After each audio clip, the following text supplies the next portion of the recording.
And we are back. What's going on, Legend? Welcome back to Beyond the 90. And we've got a very special guest. We've got Dan from 12 Smat Football. Oh my God, I messed that all up massively. That's all Anyway, right, Dan, mate. how are you Football's doing, soft, mate? man. That's all Football's good, fun. man. Yeah, no, come on. It's a pleasure to be on, mate. I haven't seen you for so long, spoken to you for so long. I seem to speak to a lot of Leicester fans of late.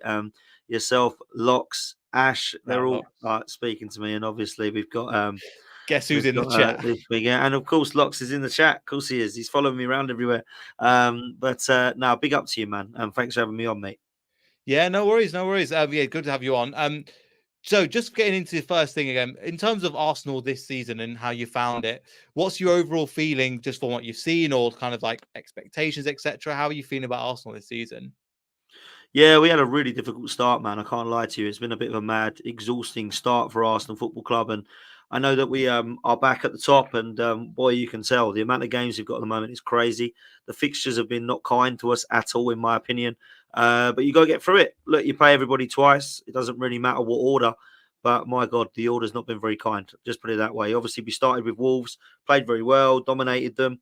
Other than a couple of rare sort of saves, I thought it was quite comfortable. Wolves have been struggling, so we got off to a good start. And then the nightmare happened at Brighton, where Declan Rice obviously kicks the ball away, and then we end up playing with 10 men, and we draw the game 1-1. And of course, we're sitting there thinking, really could do without that. But we go to Villa Park and we win, and that's something we didn't do last season. I thought the result was really good. So we go Villa Park, and then we know what's coming up. We've got Tottenham away, we've got Man City away, we've got Atalanta away in between that as well. And I've got to be honest with you, Neil, it was extremely exhausting um, for us as fans, let alone for the actual players themselves. We did rotate a bit, but at the moment with our injury problems, we've not been able to completely rotate as much as we'd like. Erdegaard being out is a massive loss. We've got Marino, who hasn't even kicked a ball for us yet, and he's out, just like Timber was last year for us. But to be honest with you, mate, if you would have given me the results, before a ball was kicked, I would have taken it. Beating Spurs away is always good, but to do that off the back and not lose to Atlanta and Man City as well, as beat Villa away, I think we've got to take that. And look, the Man City game, there's a load of uproar about dark arts and Arsenal are now the team that cheat and all this rubbish. Look, we went down 10 men, for goodness sake, and we were trying to hold on to a lead at the best place ever against the best team in the land, not being told. So I don't really blame the way that we set up there trying to hold on to it. And we almost did. We were 5-6 seconds away from holding on and getting 3 points. But look, we didn't lose the game, and we're in a position now where we can have a nicer run of fixtures. Obviously, we had Bolton last night. We've got yourselves at the weekend. We've still got Southampton and Bournemouth to play, as well as a couple of Champions League games at the Emirates. We've only actually got one away game in the whole of October, which is crazy, and that's Bournemouth away. We've got Liverpool at home at the end, which is a tough one.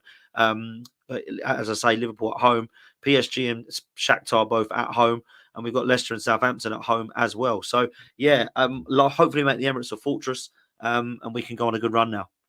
I think so. And just in terms of that, you mentioned about some of the Champions League. How do you feel about the new format? Like in terms of because it is different. And to be fair, I can't lie, I still don't quite understand what's happening. No, it's all over the place, isn't it? Look, we all know why it's happening because they're trying to introduce a European Super League in the next coming 5 to 10 years, and this is only the start of it. And they want everybody to go, "Isn't this format fantastic? We need a Super League." Look, some people actually do like it. Some people have said they actually quite enjoy the new format. I personally would have preferred the group stage. You know who's in your group. You know how many games you're playing. You know when you've got them home and away. Now you have to look at going right. So we go away to Sporting, but we're at home to Shakhtar, but then we're away to Winter, and it's just like, what are we doing here? This is mad. Look, I don't think it should matter because you've just got to get in the top 8. If you can't get in the top 8 with the games that Arsenal have got, we don't deserve to be in the Champions League, let alone be in the top 8. We should really be winning the majority of them. Yes, Inter Milan is very difficult to go away, and Atalanta was as well. We didn't lose to Atalanta. I don't expect us to lose to Inter Milan either because I think that we can give them a good game. Other than that, we should be beating everybody else. Let's just be real about it. We're one of the best teams in the world right now. We've got to prove it. We've got to go and win something this year, and hopefully we can go on a nice run of wins now. Yeah, I'm hoping. I'm seeing so. And in terms of that, in terms of players that you've got into the squad, obviously you mentioned Timber, Calafiori's come in. Even Timbers, he's not a new signing, but he almost is a new signing for the Yeah. amount of time he's been out. There's obviously people going to concentrate on the likes of I think Declan Rice, Saka. But who's been a player that you've enjoyed to watch so far this season? Yeah, it's a good question because at the moment Arsenal have been very defensive minded. They really have, and I think when you look at the ones that you suggest there, Timber coming back, great. Fury, great. I've got to give it to Gabriel, man, because every time he goes up for them corners, I'm just thinking it's like a penalty. Like the guy is an absolute monster, and I have to say I love everything about him. You know, I always have loved everything about Gabriel. But look, I think the player we have to give a lot of credit to, and has probably been our best player so far this season, is the goalkeeper. David Raya has really proved a lot of people wrong because obviously you know the fallout with Aaron Ramsdale and what happened there. He's proven Arteta absolutely right. This year he has been phenomenal. I mean, he's already made, in my opinion, three, two or three world-class saves already, a couple of double saves that he's made already as well against Villa and of course against Atlanta. So I think at the moment you're looking at him being one that I have been very, very impressed with. But last night, I have to say, Ethan Nwaneri is going to be a baller, mate. He is a player that will light up this Arsenal side when he is given the chance. And maybe we'll see him at the weekend. There's rumours that Trossard might come back in because he's had his suspension now against Bolton. So maybe he'll start. But Ethan Nwaneri looks ready, mate. He looks an absolute baller and very exciting. So, yeah, I'm hoping that we see some of him. Yeah, and again, I've not managed to see him, but again, do you think he'll start at the weekend? Because again, he could potentially play in that. Well, I know, I won't say I know the system, but from seeing Enzo and kind of the setup, imagine he's Yeah. playing like that high 8 position. Yeah, it's a toss up between Ethan and Trossard, and I think Arteta will revert back to Trossard. Um, so I think it will be Party Rice and Trossard instead of Party Rice Odegaard because he's out. But if you want me to be honest, I'd play Ethan because I'm really annoyed with Trossard kicking that ball. I know people are saying it was only a split second and all that. You just got to know the laws really, and unfortunately, he's gone for it, and I think Ethan deserves a start. I thought he was phenomenal against Bolton, so that's what I would do. What Arteta will do, I think he'll start with Trossard.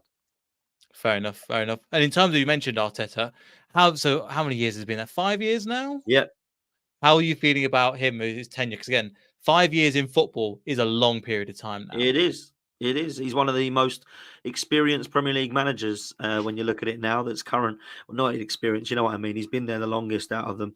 Look, I was not a fan. I think you remember when we got him. I thought, what are we doing? Getting somebody who's never managed someone before.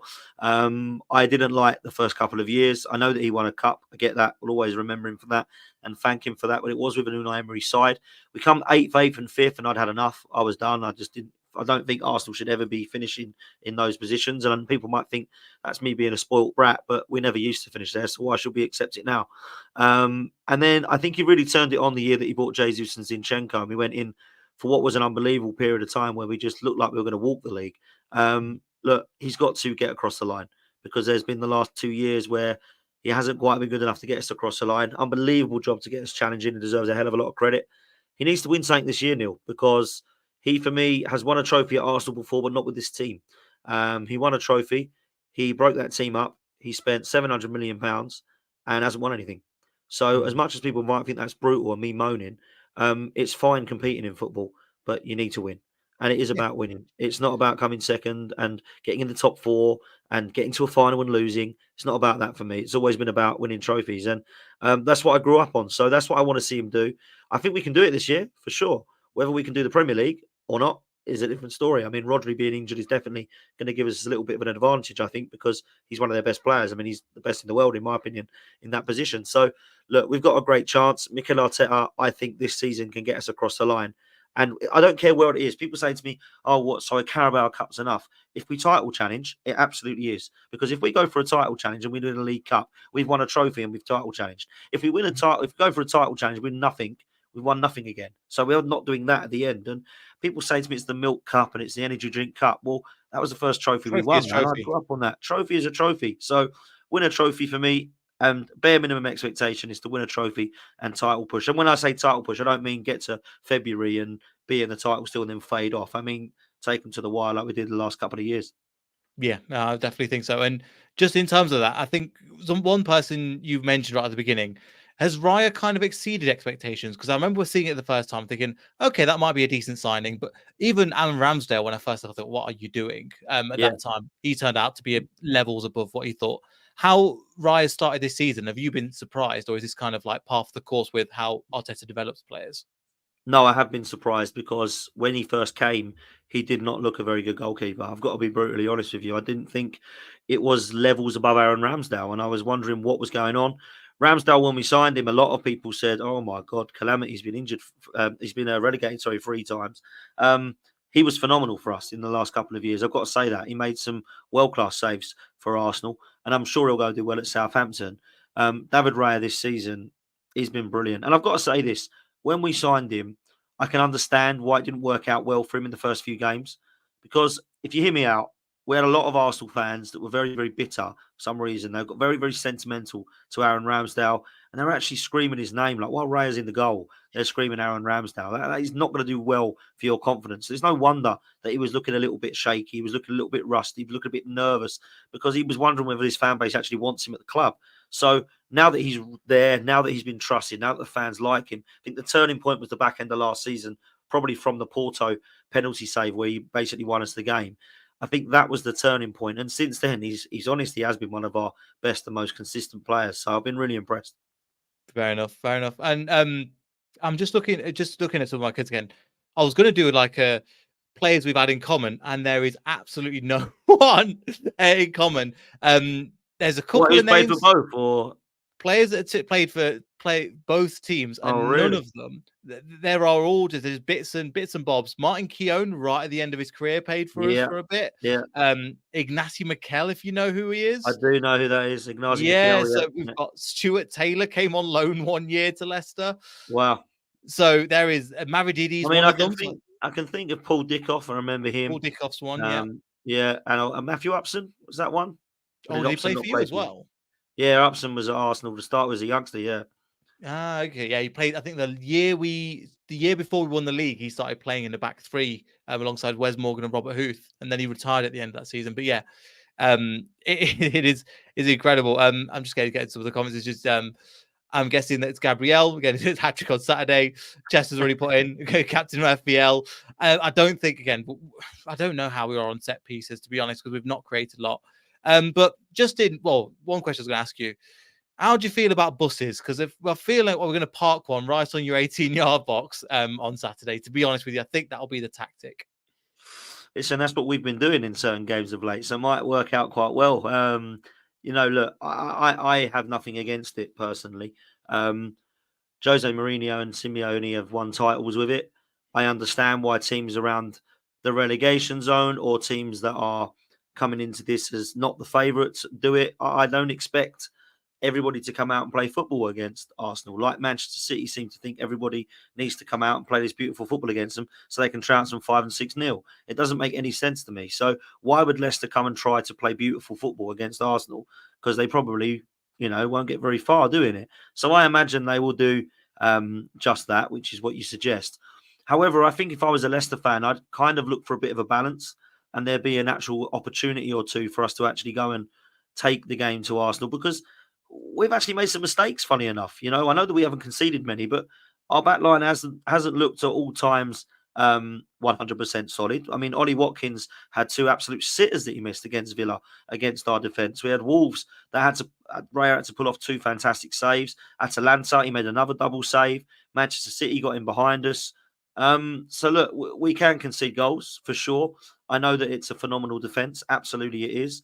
But Jamie Vardy likes a goal against Arsenal, mate. He does. And hopefully he's got to an age where he doesn't like to score anymore against us, but we'll soon find out. But I expect that is what you'll do. But we, at the moment, will probably be going into the game with, if you're going to park the bus, thinking this is what we did to City and to Villa and to Spurs. Now we're getting it. So how are we going to break it down? And that's going to be our test, mate. How do you think he's adapted to that? Because I only say that because obviously I've watched Enzo Maresca last year, and not saying he's the same as Arteta, but it's a similar kind of style of football. And that's where we managed to find a way, but it's slow. It's kind of the build-up play is there, and then maybe we find an opportunity to get through. But at times it is painful to watch because you're like, Yeah. come on, just give me something. But they're just looking for that perfect opportunity. And sometimes it goes past the perfect to the dead ball situation. Of course it does. Look, it can be frustrating. That's why you want to try and get an early goal. because then if we get an early goal, Leicester will have to come out unless they just want to lose 1-0. They'll have to come out. Yeah, you're more optimistic than me, mate. I don't feel good about this one.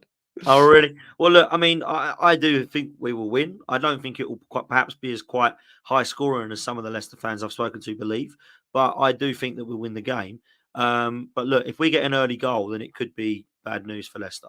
So I think if I was, your Steve Cooper, I would probably try and keep it 0-0 for as long as I can, and then try and shithouse it 1-0 if you can. But look, we've not been fantastic going forward. We missed Odegaard massively. Raheem Sterling's coming on. Jesus is coming on. They're not really cutting it at the moment. I mean, they did against Bolton, but I think me and you probably could have had a good go against them. So when I look at what we have got, Saka is a threat, mate. He's an absolute threat. Even when he doesn't play well, he gets a golden assist. It just happens. He's that good. Martinelli has started to pick his form up, and he needed to because he was really not playing too well. Trossard is a very, very good finisher. Obviously had a moment of madness against City, but he's a good player. And Kai Havertz has been scoring goals, and on the back end of last season, at the start of this, he scores. So you can't say he's been a flop of a signing. He's been scoring for Arsenal. So we can turn it on. It's just about how early that we score, I think, because the later it goes 0-0, the more nervous we'll get for sure. No, I'm with you, and I think it makes sense. But I mean, you played Bolton midweek. We played Walsall, and we didn't we didn't have a shot on target until 78 minutes. Did you play a rotated squad, or did you play a full strength? We did, but even then, what I mean. There's levels to this, and this is nothing against Walsall, but we were they had the better opportunities until 78 minutes. We're just a mess at the moment. So I can show you briefly how I think again from the rotation. Sure. Because we're going to set up probably like this. Is how I imagine a 4-5-1, stink out the midfield, try and hold you there. And this is kind of the parking the bus formation. But I would say in terms of that, okay, I won't say too much because again, we've kind of mentioned it already. Just in general, though, for the transfer window, because I know you got to head off relatively soon. But are you happy with the window and the players you've recruited, with the players you've got? Well, look, I'm happy with our squad. I can't help but feel we're a couple short. We ended up selling Eddie, Nelson, Fabio Vieira, and Smith Rowe, and we only brought in Raheem Sterling. So we left ourselves short, in my opinion, in a couple of positions there. I like to have kept Smith Rowe, if I'm honest with you, if we weren't going to replace him. I understand why he went, by the way, because obviously he wanted first team football, but at the same time, he'd be playing for us now in that position because Odegaard's out. It's just sod's law. And funny enough, Ramsdale would be as well because there's doubts that Raya might not actually make the weekend because he's still got this muscle injury. Might have to bring Neto in goal.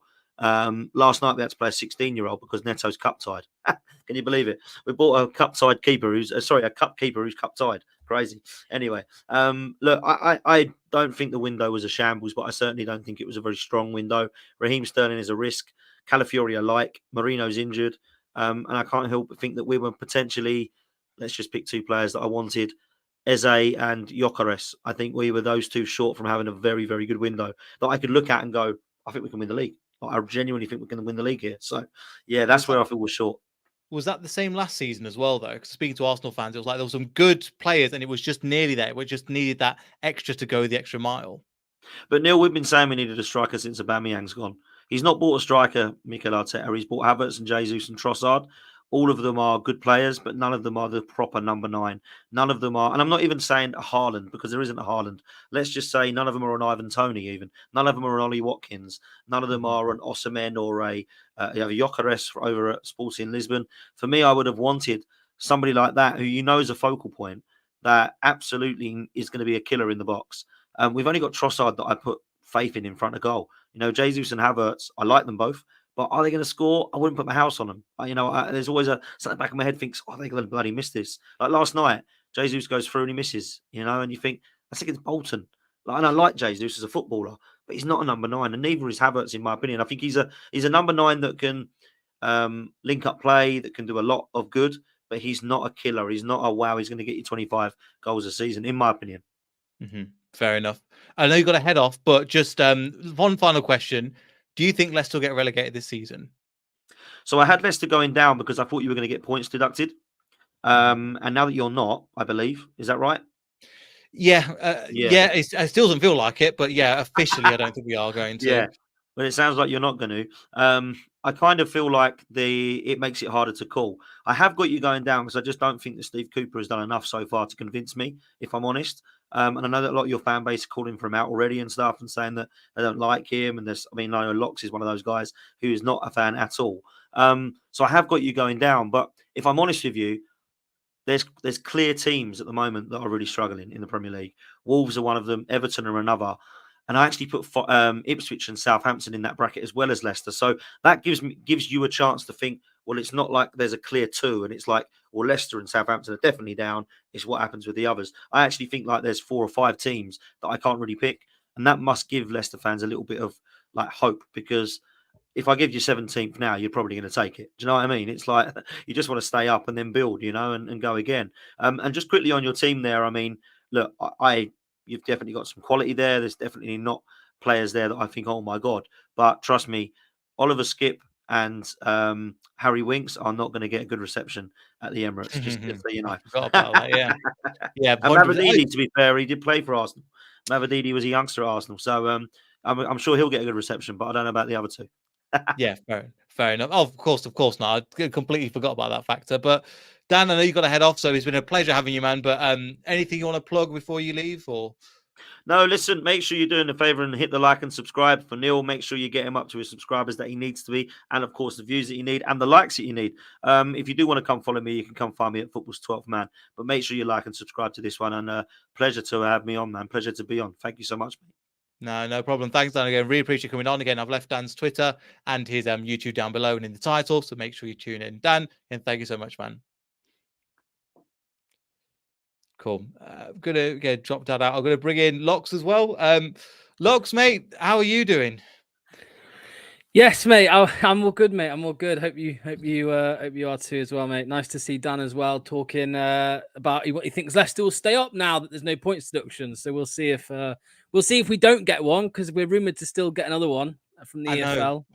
I know that for me, that's the thing where like he said we're not going to, and do you see my face? I was like, yeah, we're not. We are. We're not. I'm not confident with that. The fact that we're going to be high and sailing from here on out. Yeah, I mean, the rumor I've heard is that we're going to get one for last season, and that obviously the Premier League rules didn't allow for us to get one in the EFL. You know, what the case that we got off. But the rumor is that the EFL rules allow it so that we will get a deduction if we breached last year, if that makes sense. Because I think their rules are worded differently, and it means that if you do get promoted, you will still be punished for whatever happened in the year you were in the EFL. So we could still get a deduction if we have breached. And I think the thought amongst the fan base was the Enzo Maresca compensation and the Dewsbury Hall deal would have got us over the line with PSR for last year, but it doesn't sound like it. You know, we just don't know. We won't know till I think it's November. The books are filed and all of that stuff. So yeah, I'm still I've got one out of the way, which is good, but again, I don't know. Just let's see what happens, because there's just too much depressing stuff around the club at the moment, isn't there? Really? Yeah, I mean, it just seems every little bit of hope that we get just around the corner, there's a load of crap. You know what I mean? That's quickly following it. So, yeah, obviously. You know, it was like literally dating back to the summer as well. We thought we were getting Graham Potter, and then hours later, Fabrizio's wrong, and we've got Steve Cooper. You know, and the points deduction news, of course, that happened, and now that we're here, well, I'm hearing news that we might still get one, and obviously, yeah, performances in the league. I mean, the fan base is split, you know, I think completely now. Yeah. And it was under Enzo, which is the mad thing, because we were top of the league, right? We won the league, we won the championship, and it was still, I wouldn't say 50-50. It was a minority, I suppose, that that were after Enzo from the start because of the style of football. I think that's what it was. It wasn't the results; it was the football, which was the strangest thing to me, especially what happened the year before, where we were just awful. And for me, that was surprising. I think there's just certain people older people that have just don't like that football because they want to see 4-4-2. They want to see kick it big and put in a big tackle and play big man, little man up front. And do you think we have a down at the King Power? It is just passion merchants, because even this season, I've not seen as much. Yeah, probably Walsall was a little bit of an exception, maybe Everton, but I've seen more boos under Enzo than I have under Steve Cooper, even though we've been much worse. Yes, I agree. But I feel like it's turning quicker than it did with Enzo, if you get me. It almost feels like 2 weeks ago, I was in the minority of people who hated Cooper, well, not hate, but wanted him out or never wanted him in the first place. And already 2 weeks later, it feels like it's now the majority that are doubting him and that don't think he's the man. So that's how quickly it's changed. And that's 2 draws. It's not like we've lost both. We've drawn 2. And it's turned that quickly.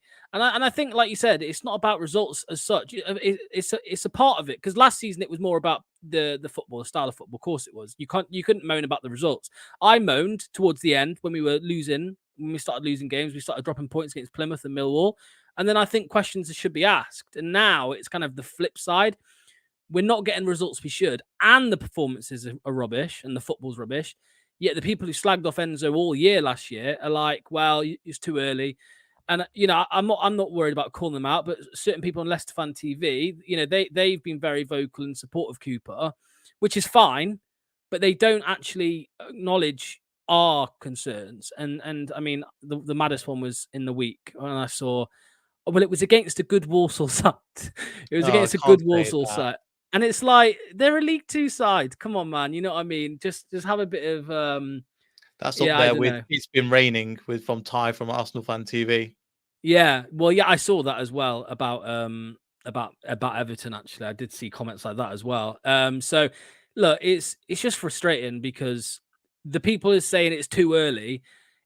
Surely that means it's only too early until they decide it's no longer early. So how does that work? It's like we can't say Cooper out until they can, because then it's not too early. So that's what annoys me. I think we saw managers in the past who have been sacked quicker than them. I mean, De Boer at Palace, he was sacked after 4 games. De Boer, he was sacked after 4 games. They stayed up, and it's happened before. And I just think, I mean, I've spoken about it with Arenal and Luke a lot recently, and saying that, yes, there's these stories, we don't know if they're true, about the players not agreeing with Cooper's tactics and stuff. And it could be BS, but it's happening quite often now. So surely there's something in it. You know what I mean? You're right. And I think for me, it's I won't say I've heard anything different, but for me, it's the player's body language.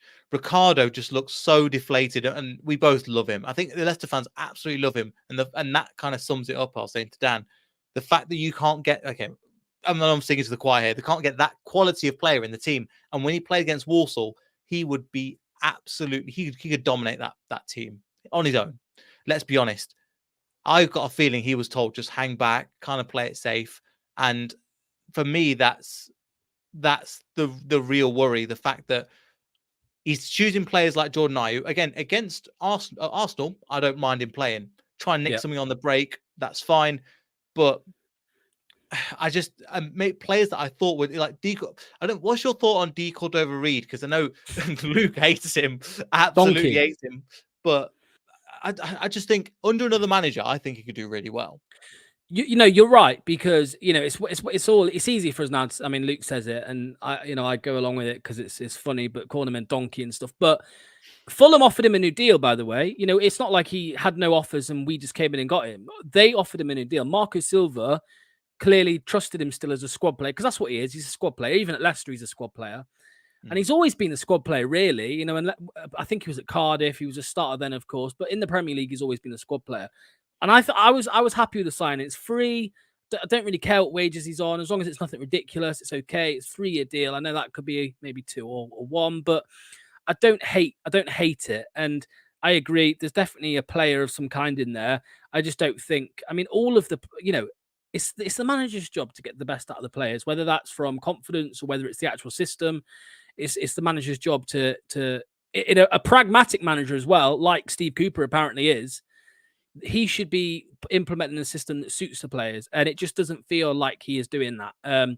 Which is why it's so believable that they have fallen out with Cooper, or some of them have fallen out with Cooper. What you said about Ricardo, by the way, it's not easy. It's not even as if he's putting in bad performances and we're like demanding him in the team. It's like he hasn't played, and he played against Tranmere. Exactly. 0. And he played against Tranmere and he was really good, by the way, in that Tranmere game. No sign of him. And then I saw someone today say, oh, how can you expect Cooper to put him in after a poor performance against Walsall? I'm like, I didn't expect Cooper to put him in because he played well against Tranmere and he didn't get a look in either. So, yeah, it's unfair. And also, when he started playing well, he also got the best out of Fatawu on that right-hand side. There wasn't a lot to talk about in the game, but about 70 minutes onwards, he started bombing forward and Fatawu was like, right, I'm going to try and turn it on. And I don't think that's coincidence, the fact that Ricardo started. And I think against Tranmere, we weren't playing too well. Jordan Ayew puts in the absolute screamer from outside the box, but Ricardo started joining in with the attack, and I thought he was great in the game as well. Yeah, for sure, mate. I agree. I think with Fatawu, again, Steve Cooper has been playing him on the left. He's, I think, we've seen him on the right, but coming inside. In pre-season, this is now when he did this. Obviously, yeah, against Everton when he came off the bench, he replaced Mavididi, which was just ridiculous. But he played him on the left, and it doesn't suit him. And it feels like, pre-season, we were all so excited for this permanent deal to be announced because we know what player is there, and we know that we were all saying Fatawu won't be a Leicester player for a long time because he will be sold on for millions and millions and millions in the future. But how it's going now, how he's being coached, he won't go for millions because Cooper's killing him at the minute. He needs to. It goes back to the whole argument about the team selection because that's what it does come down to in the end. It comes down to where the players play, if they play in their best positions. And for some reason, Cooper is allergic to playing Fatawu and Mavididi together. He's too cowardly to play two exciting direct wingers together. Yeah, I know what you mean. And just a couple of things I want to come back to. But one of them is about, you can always tell, just to come back to a bit before, because I'll go for it. Reed, it's always interesting to see what the opposition fans think of a signing when he's officially going. So you look at, for example, Reed I think Fulham fans were like, do you know what? I wish him all the best. I'm gutted he's leaving, which is a great sign for us.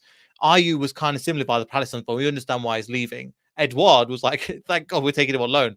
Bad sign right there. But when it comes to one thing that Neil mentioned, and I'm like, that's a really good point. Remember the first interview he did, Steve Cooper, and he mentioned, I've watched all the EFL games last year, and you've watched every performance from us. He does talk a good talk, but he doesn't deliver. That's the main problem.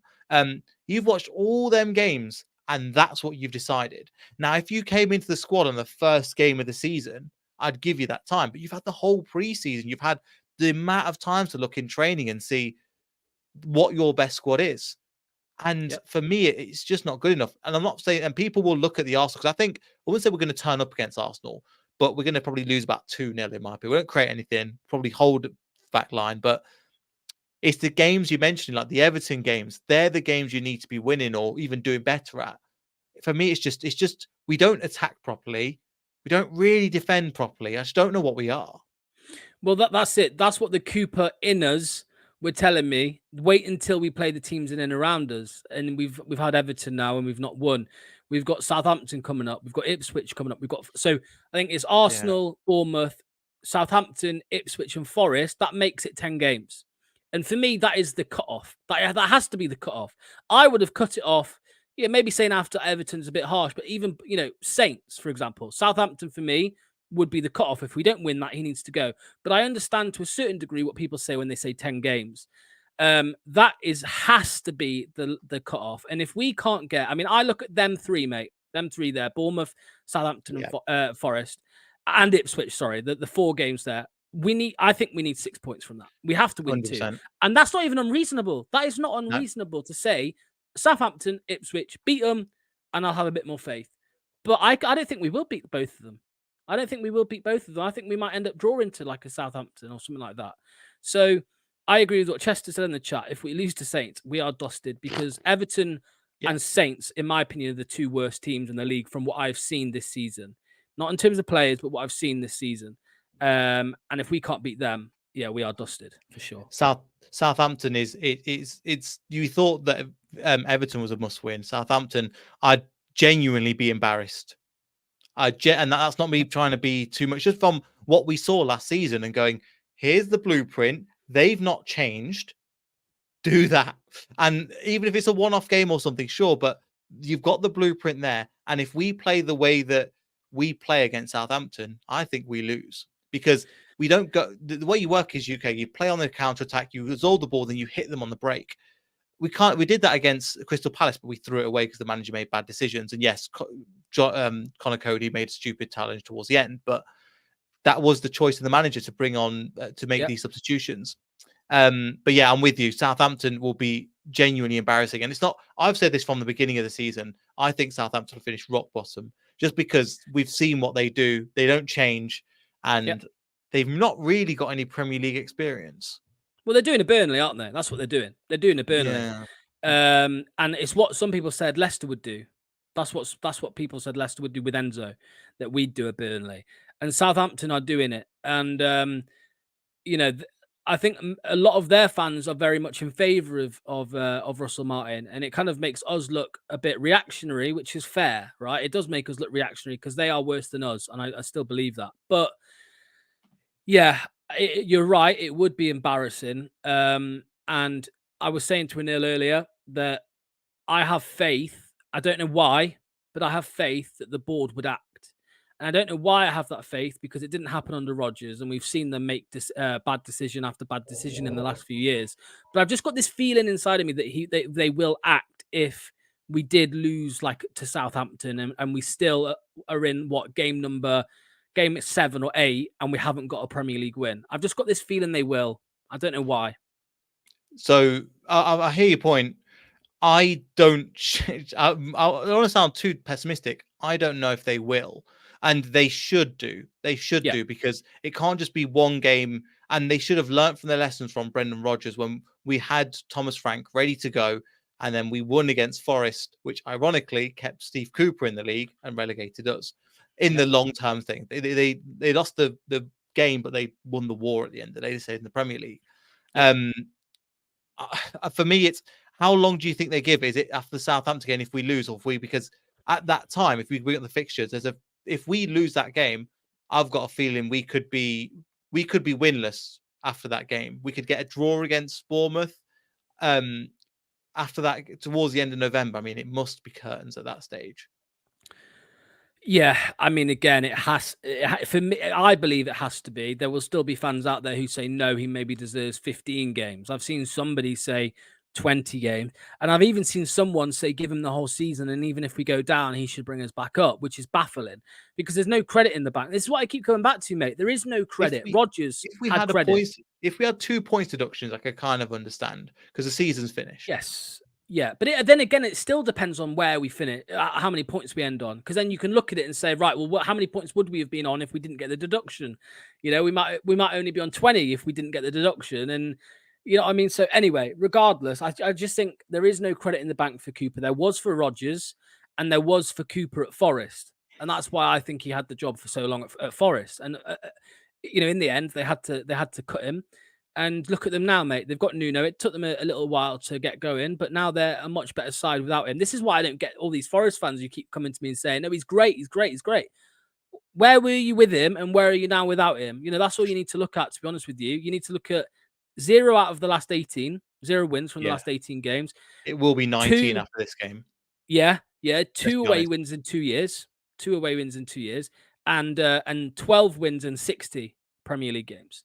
That's all I look at. And I say this man isn't good enough. That's what I go with. So people will say it's narrow-minded. That's fine. That's fair enough. I understand that point of view as well. But there's nothing he hasn't proven in my eyes. Yeah, he stayed up by 2 points. He stayed up by 2 points. Big what? So yeah, I know what you mean. And again, at the end of the day, staying up was all that matters. And I understand that, but we're not seeing that. We're not seeing anything, or at least with that, they had an incredible home ground that people were getting into. And are we developing a fortress at home? No, not really. It was a little bit like that, I'd say, against Tottenham because it was after the 60th minute. I'd give you that. But against Everton, was there really? People were just kind of like, no, we should be doing better. Come on. And rather than I'm really behind the team, and I don't think he's really captivated. And I think it's a bad excuse the fact that they said, "Oh, he's a Forest manager." I think a lot of people have forgiven him for Forest. It's just from what we've seen on the pictures. Yeah, I don't think anyone cares. I think there's more positive people going, Steve Cooper is a Blue, rather than you're a Forest manager. We don't like you. Yeah, I agree. I'm still yet to actually meet someone or speak to someone who actually cares he's Forest. That's genuine. And this is the propaganda that's being spouted on TalkSport every morning, saying Leicester fans, they're treating him unfairly because he's ex-Forest. Nobody cares. Nobody cares. Look at Wes Morgan. Nobody cares, right? So, yeah, I agree with you 100%. In terms of the King Power, the reason it was so good against Spurs was because in the second half, it wasn't good in the first half, the atmosphere, really. And there was a lot of anxiety going into the game because a lot of us thought we would get thumped because we were that negative about the start of the season. Second half, why was the atmosphere better? Because of the performance on the pitch, because of how we actually went at the game, how we approached the second half. It was the same with Enzo last year in terms of there were a few moans from Enzo in the press about how he wants the fans to give the players the boost. Sometimes it works both ways. The players and the manager, the way the team play, that needs to actually get the fans on board. And with how we're playing at the minute, it doesn't do that. Palace away, best half of the season so far, I think, the first half. And it was away. We didn't get to see it at the King Power. We should have been like that Everton from minute one, and we weren't. And that's why it's swinging against Cooper rather than in favour of him. If he wins the next, well, not Arsenal, but if he wins the next two after that, it will swing in his favour again. But I can't see it happening, mate. I'm with you. And I think if there was slow and steady progression and I could see what the manager was doing and where it was going, I'd be behind him because, okay, I can see what you're trying to do with developing Fatawu and playing him in a certain position or developing certain players. Like the only player, I wouldn't say the only players that's really stood out, I'd say maybe Wolford and Diddy's been decent and probably Mavididi. That's about it. And even then, Mavididi's had to fight for his place, which I don't mind, but he shouldn't have had to, though.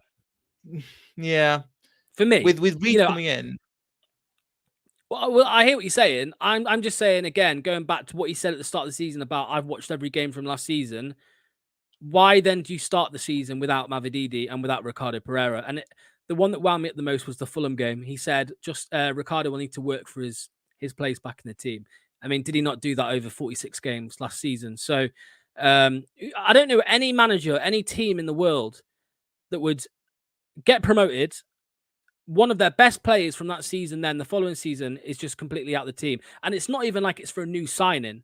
It's from somebody who plays ahead of him normally. I know Justin plays left back as well. He did last season, but still, Ricardo Pereira is a better right back than Justin. And the thing as well, I saw Anil said to me last week that not one person in that team is thinking, even Justin is thinking, yeah, Ricardo on the bench is a good thing. No, they all think he should be on the pitch because not only are they his mate, but they know how good he is, and we know how good he is. And if you're dropping him just for the sake of being able to play Victor Christensen on the other side attacking, it's BS, mate. It's rubbish. I'm with you, and I think Christensen has been another.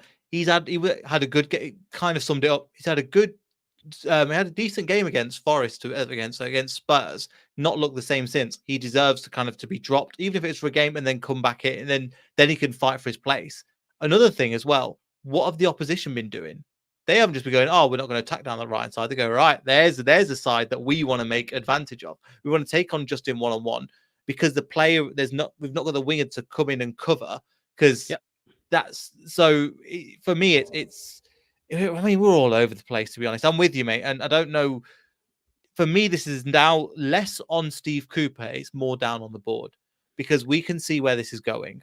But when is the board going to pull the trigger? For me, will tell you what their intention is. Do they want us to stay in the league? Because at the end of the day, we are going to go down and we've got a good chance of staying up because the squad's there. But when are they going to make that decision? Yeah, I'm not. I mean, I'm one of the biggest critics of the board, right? But I don't think. I think it's still a risky decision to sack a manager after 5 games. I know I'm the one saying do it, but it's still risky to do that, and it's still bold to do that. So I'm not really criticizing the board just yet for not sacking him now. I would do if it doesn't happen after 10 games. I think it should happen now, but I don't blame the board for not doing it now. But I hear what you're saying. It was the board that brought him in. People will say, oh, it's the best we could have got. I still disagree with that. I think they could have got Corberan. I think they could have got Corberan because of what we didn't want to pay 4 million quid. But you spent 8 on IU. You're taking the piss. You know what I mean? Yeah, that's a good point. 25 on Skip. Yeah, Exactly, mate. It's nuts. And so yeah, at the end of the day, I will blame the board, and I blame the board for appointing him in the first place. But I'm not expecting them to sack him now. But again, we looked at those fixtures: Southampton, Ipswich, Norwich, Nottingham Forest. If you don't get 2 wins, I think from that, then the board have to act. But we know that they don't usually act quickly. So yeah, you know, and I in wouldn't hold your terms of breath. that, would you be interested? Because there's 2 ways of doing this. We can either go for your old school, keep it in the league kind of manager, see at the end of the season, or do you think they'll pivot and they'll go for somebody? I've got a feeling, I don't know, don't tell me, I don't know why. They might go for somebody completely left field, somebody in Europe that's doing all right at a team, and just go, do you know what, we'll give them a go, and kind of build with that manager for to try and get us up a couple of weeks. And then we'll have, that's a manager that kind of the hipsters manager, do you know what I mean? You know, kind of how Brighton have done it. Yeah. It's brave. You know, I think maybe Corbrand does fall under that bracket a little bit, because again, it's not like the traditional relegation fight manager that teams bring in. So I think he does fall under that. However, I think we've missed the boat on Corbrand. I think so. He's top of the league. Even if they're 4th, you know, come whenever we sack Cooper, I think he'll probably stick around. And I think Leeds tried to sign him when they sacked Jesse Marsh mid-season, and he said, no, I'm not coming. And that was someone, you know, who'd worked under Bielsa, who had links with Leeds. And he said no mid-season because he didn't want to abandon West Brom mid-season. So I don't think he's going to abandon them mid-season now. And you throw on top of that they're in a promotion fight. So I hear what you're saying about maybe someone left field. I've seen someone mention another Pep assistant or Arteta's assistant or stuff like this. But again, it would show, though, that the board had no plan in the first place, because, you know, when Enzo left, they said that they were looking for someone of the similar ilk to Enzo, and they've ended up with Steve Cooper. It couldn't be any more opposite. So I don't know if they have a plan. I don't think they've even got a contingency plan. I bet you they appointed Cooper, and since then they haven't even thought about another manager. I think they'll panic, they'll sack him, and they'll be like, right, another 2-week recruitment drive like they did when they sacked Rodgers, and we ended up with Dean Smith, which again I don't think was a bad appointment for the circumstance, but we had 2 games without a manager and we lost both. When it was Bournemouth and Villa, we lost both. So, and they would have kept us in the league. Mm-hmm. I'm with you, mate. I'm just, again, I'm not sure. It's kind of a little bit of moan because, again, I would talk about the game, but I think we're all in the same mind of, look, it's beyond a free hit. It's just, let's see if we can just kind of stink out the place and not make it embarrassing. And I think and no injuries. I think that's it. I think we're not expecting anything. I don't think we'll even get a draw coming out of the game. I think we've just not going to make it embarrassing. But the problem is, as you mentioned, people like TalkSport will watch that and go, do you know what? Leicester played well. Leicester have hold their own against Arsenal, and they've showed that they can actually try and hold on and fight for battles. When if they watch that game and portions of the game or match of the day, it might look like that. But for people that are going every week or that are watching the full performances, like, for example, against Walsall, you're looking going, come on, there's massive gaping problems here. We can't beat them in 92 minutes. And let's be honest, they had the better opportunities than us, and they're a League Two side. Yes, we rotated heavily, but I still don't think that performance was not just bad; it was just boring. I think we just kind of like I was doing other stuff in the meantime, and I'm not saying that football has to be completely exciting, but look at the game against Tranmere. That's what I thought. Okay, that's the level that we're going to build to, kind of control the game, play some good ball. The Tranmere game compared to this game, I think the team has lost a lot of confidence since then. Yeah, I agree. And you know, I know maybe not you, because you're a little bit more level-headed than me, but you know, people like me, the outside noise does get to the players, and I'm not saying it's a good thing, but obviously us fans, we have to be vocal. We can't just sit back and say it like certain fans on certain channels. So I just think, you know, there is definitely a lack of confidence, and you know, the outside noise won't be helping. And I think that is why ultimately the board will have to act at some point, because eventually the pressure just gets too much on the manager, on the players, on the board. It will snap. They'll have to make a decision, and just hope we just got to hope it's not as late as it was with Rodgers, because that was just a disaster. So yeah. yeah, And man. even then, the decision for Rodgers wasn't. If you read the thing, this is something that I mentioned to a few people. He didn't leave. He left by mutual consent. Yeah. Which means that he goes, look, I've had enough. I don't want a relegation of mine. I'll take a pay cut for X amount of money. You give me that and I'll leave. But at that time, the cancer had already spread through the club, and nothing against Dean Smith, but you could have brought in other managers, but it wouldn't have made a difference. Yeah, and I think it's similar when Smith came in as well. Like it's probably an uninspiring for the players we had, because Enzo, you know, you look at the players like Ricardo Mavididi and the players and Fatawu and Winks, players that loved that style of football under Enzo. Bringing in Cooper, they must have been looking at themselves thinking, "Oh God, what have we got to play this year?" And I think that was similar when Dean Smith probably came in, like say Yuri Tillemans and Maddison. They probably thought the same, like Jesus, you know. So I think there was an overall improvement in performance under Smith, like a new manager bounce, but the big players didn't really improve that much. Maddison didn't improve, I wouldn't say, you know, when Smith came in. So, and if anything, we've seen a regression now. And like Winks, for example, I think there's been a regression rather than progress under Cooper, and that's probably just because, you know, we saw last season. Enzo said Winks, he's the most important player in our system, most important player. For Cooper, he's not at all. He probably doesn't even care. You know what I mean? So, yeah, I think the players are probably just not enjoying it at the moment, like us fans. So, yeah, we'll see. We'll see what happens. We'll see, mate. I know you've got to jump soon as well, but I'll just get into a couple of other comments. And of course, he's trying to wind up Cov fans, even though we're not in the same league as them, getting Mark Robin for tears. Claude Puel is available. Not saying I'd prefer him to Cooper. I'd prefer him to Cooper. Yeah, I can kind of see that. It's got more of an identity than the ball. We can actually understand what we're doing. Yeah, but it's slightly better. But yes, I think it's left one as well. But yeah, any other thoughts? Because I know the idea was to preview the Arsenal game, but the more I thought about it, the more thought he's saying stuff, he's not going to implement it. And let's be honest, it doesn't really mean a lot because he's not really said anything. And it's not like something I'm going to build on. And there's been no new injuries apart from Yannick Vestergaard, who is injured, but only once people started calling for it, in my opinion. When players are injured, he normally announces them before we find out on the lineup. Yeah, he's just doing his motivational quotes. Like, I mean, the one today was, I can't even remember what it was now, but it was like some off a Facebook mom's account.